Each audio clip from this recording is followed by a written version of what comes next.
May I help you news તમારું ધ્યાન દોરે છે. આ સત્તાધાર પાસે હેવી ટ્રકો છે, જો સિમેન્ટની ટ્રકો ચાલે છે, અમદાવાદમાં બધે ચાલતી હશે, પણ અત્યારે આ ટાઈમ એવો છે, ટ્રાફિકનો સમય છે ને હેવી વાહનો નહીં ચાલવાના એવો કંઈક કાયદો છે ટ્રાફિક પોલીસનો, કમિશનર સાહેબનો.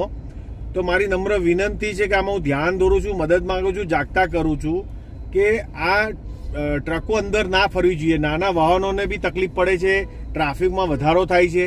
એટલે ટ્રાફિક પોલીસે આમાં કડક કાર્યવાહી કરીને આનો કોઈક સમય નક્કી કરવો જોઈએ કે આ સમય સિવાય તમારે ફરવું ના જોઈએ અંદર. રાત્રિનો સમય હોય એવો ત્યારે કે કોઈ એવો સમય હશે જ જે વાહનો, હેવી વાહનો અંદર નહીં આવતા હોય. એટલે હું ધ્યાન દોરું છું કે આ હેવી વાહનોને બંધ કરાવો. તાત્કાલિક આના નંબર પ્લેટ વગરના વાહનો ફરે છે, જો આ ટ્રક ફરે છે ચાલુ, તમે જોઈ શકો છો, રાઉન્ડ રાઉન્ડ લે છે. એટલે પ્લીઝ આ હેવી સિમેન્ટની ટ્રકો બંધ કરાવો અને પબ્લિકના હિતમાં કામ કરો એવી નમ્ર વિનંતી.